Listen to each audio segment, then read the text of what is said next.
Dès le lendemain du 7 octobre, de nombreux commentateurs se sont demandé si l'atrocité de cette journée funeste était à rapprocher, par son ampleur et sa cruauté, de la Shoah. En vérité, c'est peut-être le traumatisme d'un autre moment historique bien plus ancien, plus profondément enfoui dans la mémoire collective juive que cet événement a réactivé. Je veux parler des massacres commis contre les Juifs au Moyen-Âge durant les premières croisades, qui ont dévasté des communautés entières et ont constitué une rupture fondamentale dans la psyché juive en Occident. Les récits de ces massacres par des chroniqueurs juifs médiévaux nous sont désormais accessibles grâce à un ouvrage intitulé « Le baptême ou la mort », publié aux éditions de l'Éclat et qui est le fruit du travail réalisé par l'historienne Aude-Marie Certain et le grand rabbin René Gutmann, que j'ai le plaisir de recevoir aujourd'hui. Bonjour René Gutmann. Bonjour et merci Ruben. Bienvenue à Academ, c'est la première fois qu'on a le plaisir Tout à fait. de vous recevoir. Vous avez été grand rabbin de Strasbourg pendant 30 ans, jusqu'à votre départ à la retraite en 2017. Aujourd'hui, vous vivez en Israël et vous travaillez à la traduction, à l'exhumation de manuscrits juifs. Et c'est justement à la Bibliothèque nationale universitaire de Strasbourg que gisent ces chroniques juives des croisades dont on va parler aujourd'hui. Alors, avant d'en venir aux documents eux-mêmes, il faut d'abord qu'on comprenne dans quel contexte historique et géographique se déroulent les événements qu'ils relatent. On est où et on est quand? Eh bien, nous sommes au lendemain de l'appel à la croisade en Terre Sainte qui enflamma une grande partie des chrétiens de France, mais également des pays rhénans. En vérité, il y avait un rêve très ancien dans la chrétienté médiévale, c'est de retrouver le Saint-Sépulcre et de le libérer de l'occupant musulman. Mais on verra très vite que cette croisade, qui était au départ à dimension religieuse, devint très vite une opération brutale et intéressée d'un nombre considérable qu'Hegel appelait les brutales canailles. Oui. Il écrit ça dans un de ses livres de philosophie de l'histoire. Ah oui. Brutales canailles qui venaient pour dévaliser les communautés juives et tuer ceux qu'ils pouvaient tuer. Alors justement, ce qui est étonnant, c'est que ces masses, ces hordes de personnes, et il y a de tout. Il y a des soldats, des chevaliers, mais aussi des femmes, des vierges, des enfants et des masses de chrétiens qui se rendent à Jérusalem pour déloger les musulmans, pour combattre les musulmans. Et pourquoi ils en prennent aux juifs? Parce que, tout d'abord, la croisade n'a pas réussi à aller jusqu'en Terre Sainte. C'est lors de la deuxième croisade que cela s'est fait. Mais ils s'en prennent aux juifs parce qu'ils considéraient qu'eux étaient les premiers à avoir trahi, si on peut dire, leur Messie, leur Fils de Dieu, et ils considéraient que plutôt que de s'attarder à aller jusqu'en Terre Sainte pour s'en prendre aux musulmans, commençons déjà par ceux qui n'avaient pas reconnu Jésus. Et ceux qu'on a sous la main, quoi. Et ceux qu'on a sous la main, effectivement. À nouveau, pour des raisons religieuses, ouais. Mais aussi parce que, et c'est aussi le contexte sociologique qui l'explique, ouais. Parce que ces communautés juives étaient relativement florissantes à l'époque. Oui. Et qu'il était effectivement tout bénéfice à la fois de s'en prendre aux juifs, sous prétexte de les forcer au baptême, ouais. Alors que le but premier était aussi de s'en prendre à leurs biens. De les détrousser, en fait. Tout à fait, oui. Alors ça, c'est un point très important, c'est qu'on sait qu'à partir de l'an 1000, de l'an 1100, en Occident, ça ne va pas bien pour les Juifs, mais il y a quand même 800 années auparavant où ça se passe plutôt bien. Les Juifs sont soumis aux chrétiens naturellement, mais ils sont protégés. Ils sont protégés en raison de l'intérêt qu'avaient les princes ou les évêques à les avoir, car ils étaient relativement les commerçants les plus performants ouais. De l'époque. Et par ailleurs, professant des métiers qui leur permettaient d'avoir un certain profit financier, ouais. Ils arrivaient ainsi à financer les opérations militaires ou bien les projets ambitieux des évêques, voire des papes. Mais il y a aussi des raisons théologiques. Il faut sauvegarder le peuple juif, à minima. Alors, c'est la raison effectivement, ce qui a déterminé, qui aurait pu déterminer le sauvetage des Juifs, car lorsque Bernard de Clairvaux et surtout Pierre l'Hermite a annoncé le projet de la croisade, il a bien précisé, ne vous en prenez pas aux Juifs, et les Juifs étant témoins de Jésus. Oui. Alors, témoins souvent blessés ou humiliés, car il fallait qu'ils soient témoins de leur trahison, de leur refus de reconnaître Jésus. De leur déchéance. De leur déchéance aussi. Mais c'est le cas aussi des dhimmis dans les pays musulmans. Oui. Ils sont protégés, mais ils sont quand même humiliés. Oui. En tout cas, ils sont souvent limités dans leur profession ou dans leurs actes. Mais c'est effectivement la raison pour laquelle, durant les siècles qui ont précédé la Grande Croisade, les Juifs vivaient dans une relative sécurité et sérénité. Oui. Et d'ailleurs, ça conduit à ce phénomène très intéressant qu'on découvre dans ce livre. Quand les hordes arrivent dans les grandes villes allemandes, puisque je vous ai demandé où ça se passe, ce sont essentiellement dans les villes allemandes, à Mayence, à Worms, à Spire, à Trèves aussi. À Trèves aussi, oui. Eh bien, le premier réflexe des Juifs, c'est d'aller se réfugier chez l'évêque. Tout à fait. D'ailleurs, vous remarquerez que même en France aussi, les quartiers juifs, à Paris également, étaient toujours collés aux églises ou aux évêchés parce qu'ils étaient sous la protection des responsables religieux, en effet. Et alors, ce qui se produit, c'est qu'on a un décalage qui se crée entre l'élite ecclésiastique, entre les évêques, quelqu'un comme Bernard de Clairvaux qui dit celui qui touche à Jésus, celui qui touche aux Juifs touche à Jésus, et la masse, en fait. Oui. Et il y a les Juifs se réfugient chez l'évêque, et l'évêque, au bout d'un moment, dit « je ne peux plus vous protéger », il est débordé par la populace. Et par défaut, ce décalage disparaît. Voilà. Et il faudra l'intervention du pape par la suite pour commencer à réguler et à maîtriser ces assauts contre les Juifs. Mais on voit que ni les évêques ni les princes n'auront réussi à maîtriser ou à faire regresser ces populations qui vont aller très loin, puisqu'elles vont aller jusqu'à Prague. Pour la première croisade. Il y aura des persécutions, non seulement dans les pays rhénans, mais même en Europe centrale, qui sont encore peu connues d'ailleurs. Et parfois, c'est toute la communauté qu'on passe par l'épée, mais au préalable, d'où le titre du livre, le baptême ou la mort, on dit convertissez-vous au christianisme. Alors je dirais tout ou presque, parce que les Juifs, évidemment, n'auraient jamais accepté de se convertir, d'accepter le baptême. Mais il y a eu quand même quelques mouvements chez certains juifs de préférer quand même le baptême, même à contre-cœur, quitte à revenir plus tard. Eh ben oui. On le verra d'ailleurs dans le Sefer Hasidim, quelques générations plus tard, toutes sortes de responsables, de Shelot et de Shuvot. Est-ce que l'on peut réintégrer quelqu'un qui s'est converti au christianisme dans sous la force? Bah oui. Sous la force, absolument. Mais la question se posait quand même.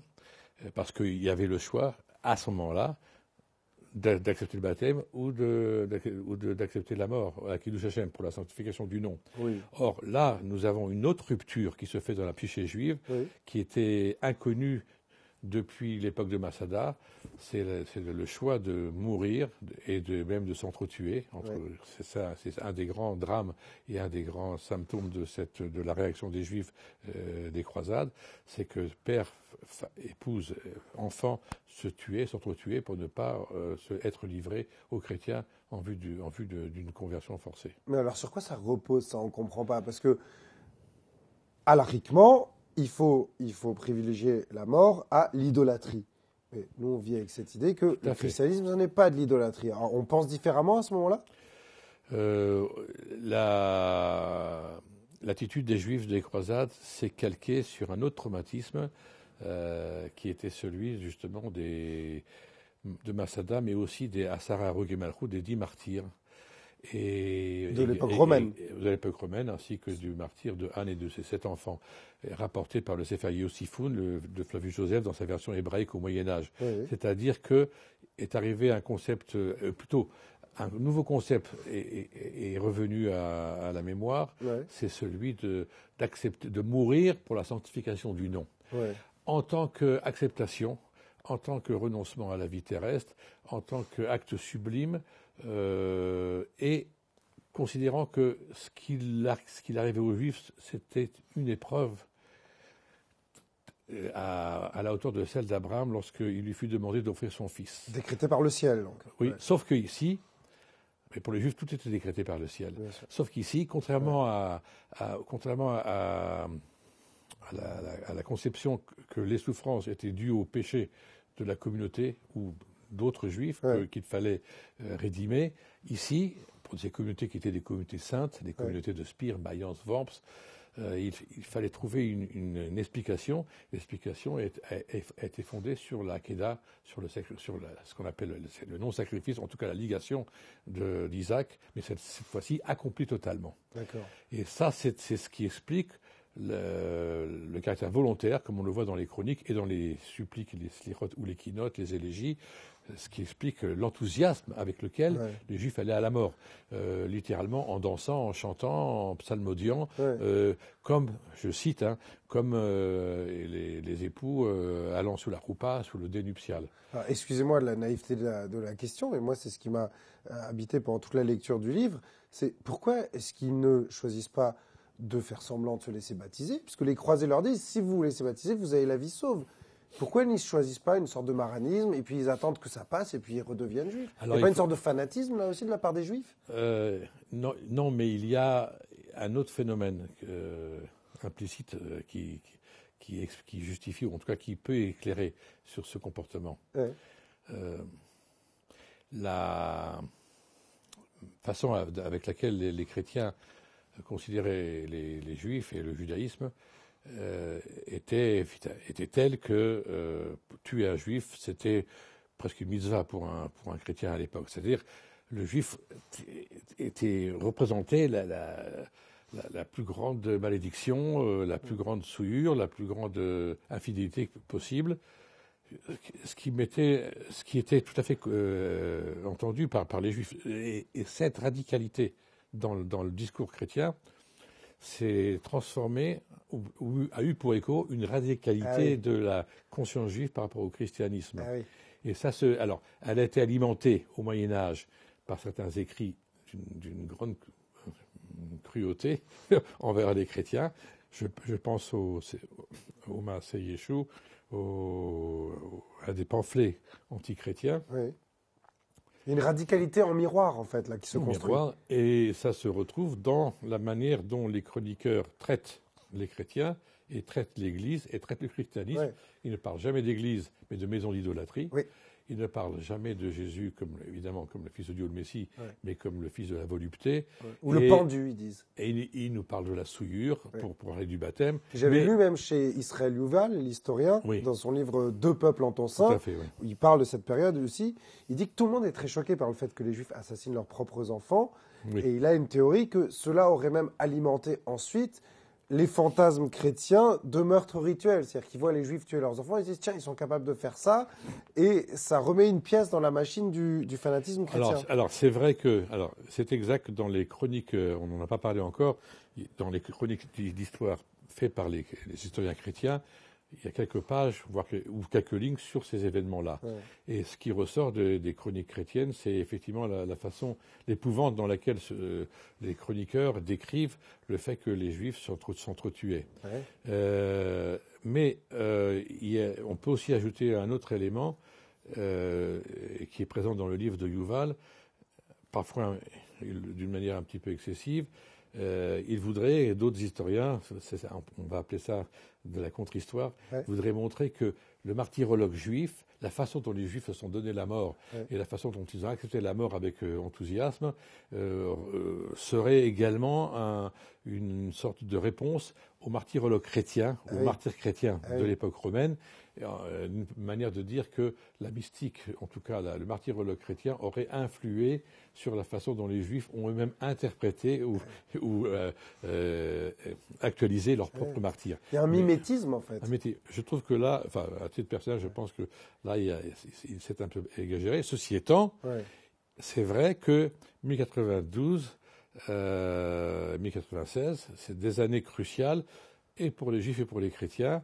on est dans la fièvre millénariste, Ouais. et on remarquera que la chronique d'Eliezer Bernathan commence par citer un verset de Jérémie qui annonce que, à travers le verset dans Jérémie, exultez, enfant de Jacob, exultez, renoue, les lettres hébraïques de renoue donnent par gematria, par valeur numérique, l'année de la croisade. Une ambiance de fin des temps. Oui, et donc il y avait un esprit millénariste.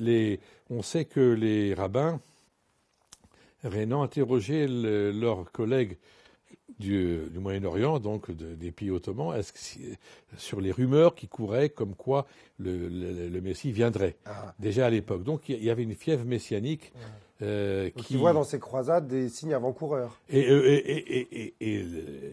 Qui est un appel dans cette période autour de l'année 1000, montrait qu'il y avait une effervescence. Et cette effervescence s'inscrit, et on va dire, elle montre bien la façon dont, pour les chrétiens comme pour les juifs, c'était tout ou rien, c'est du tout ou rien. On ne pouvait pas négocier.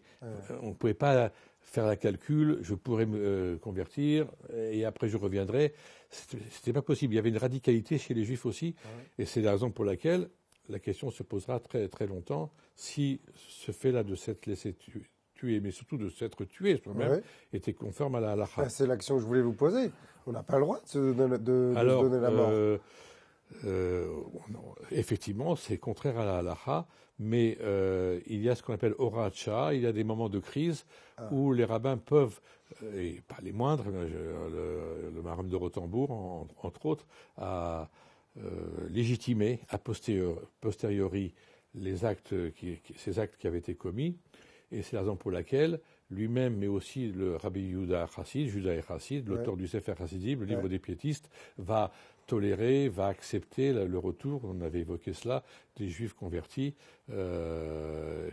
et ne pas prendre position contre ceux qui se sont laissés tuer. Mais c'est quand même ne pas condamner ceux qui se sont laissés tuer. C'est quand même un certain débordement de la halakha classique, habituelle. Oui, tout à fait, mais il faut l'expliquer par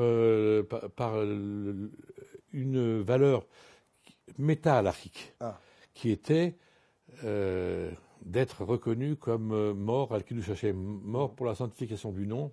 Et ça, c'était quelque chose qui est l'ifnin mishurat hadin, qui va au-delà du din, qui va au-delà de la loi, même si elle semble contredire la loi a priori. C'est une idée qui nous plaît plus tellement de nos jours. Nous, on déteste, on se plaît à dire ça, c'est ce que font les fanatiques musulmans, c'est le suicide, c'est le kamikaze et tout. Ça nous est assez étranger mais parce aujourd'hui. que nous sommes trop loin de cette époque. Preuve en est qu'on est un petit peu dans l'irrationnel, c'est qu'on le sait moins, c'est que des milliers et des milliers d'enfants ont été engagés dans ces croisades-là. Enfants et femmes.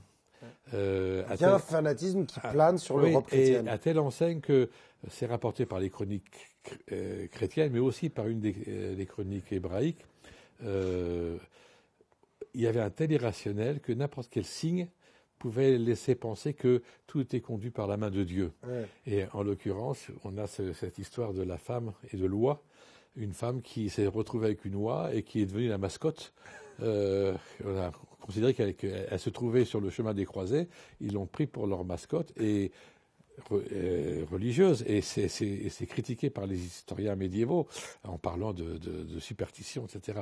Et de même qu'une des premières victimes des croisades était une femme, Mina, la juive, et qu'une femme soit la première victime des assauts des croisés, ça remontait à Anna, Hannah.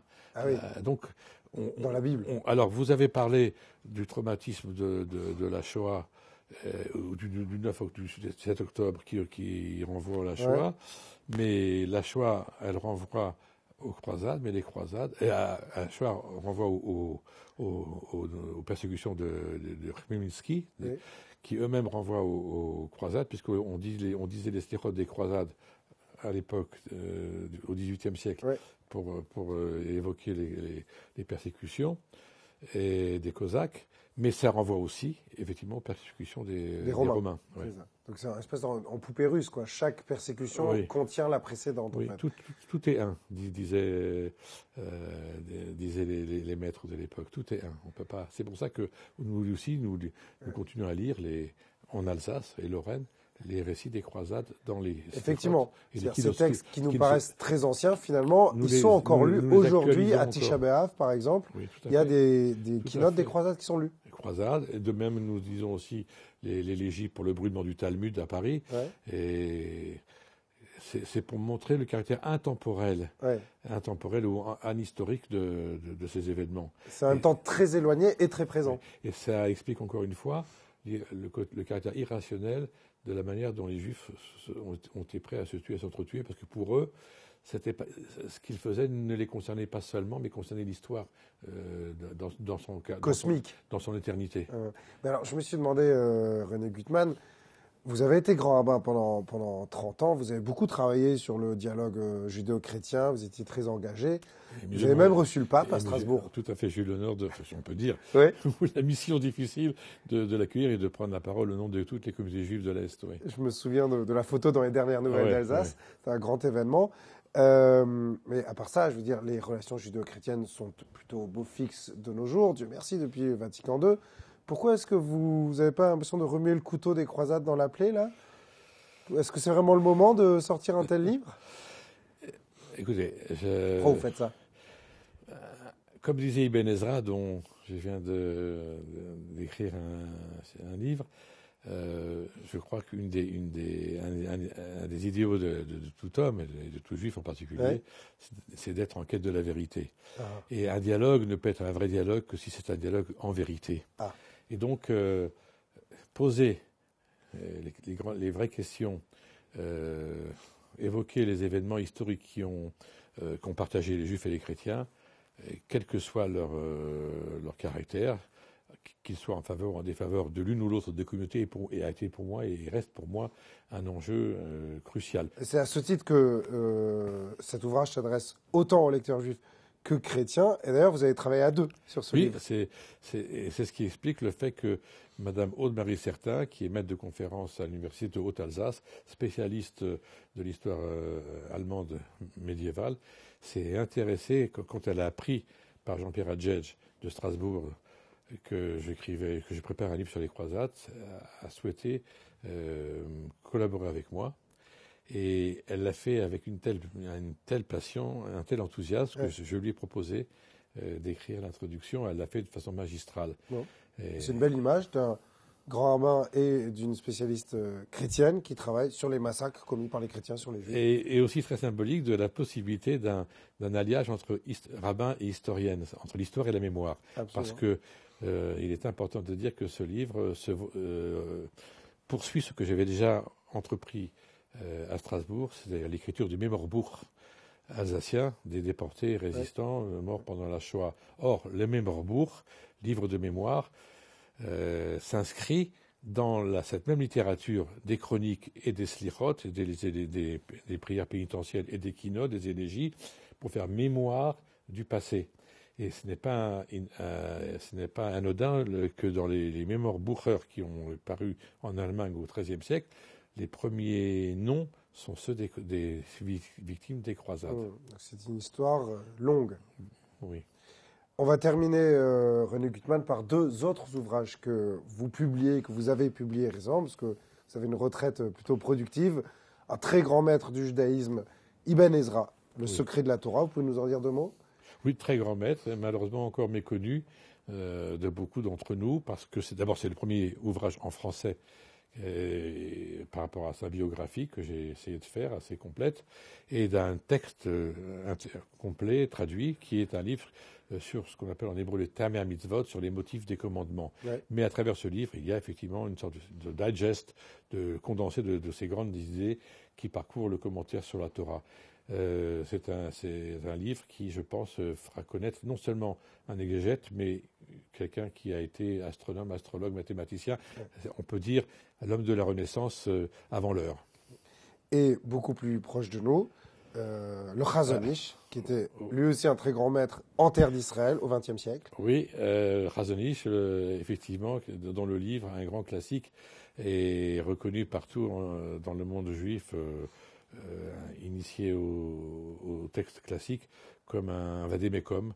Et j'en rêve de faire le petit livre, non pas rouge, mais le petit livre livre noir de nos jeunes, parce que dans un temps où revient une attirance pour la mystique, oui. la religiosité parfois pas toujours raisonnée, pas toujours raisonnable. Cet enseignement, certes, qui nous vient d'Israël, mais qui est fondé sur les grandes yeshivot de Lituanie et de l'avant-guerre, nous remet dans un état d'esprit bienfaisant et fort utile pour la génération présente. Et bien voilà, 3 ouvrages donc dans lesquels on peut se plonger. Le baptême ou la mort aux éditions de l'Éclat. Croyance et confiance, Emouna ou Bitachon aux éditions de l'Harmattan du Chazon Ish, traduit par vous, René Gutmann. Et Le secret de la Torah d'Ibn Ezra aux éditions des Belles Lettres. Merci beaucoup, René Gutmann. Merci à vous. À bientôt, j'espère. Merci infiniment. Et merci à vous pour votre fidélité.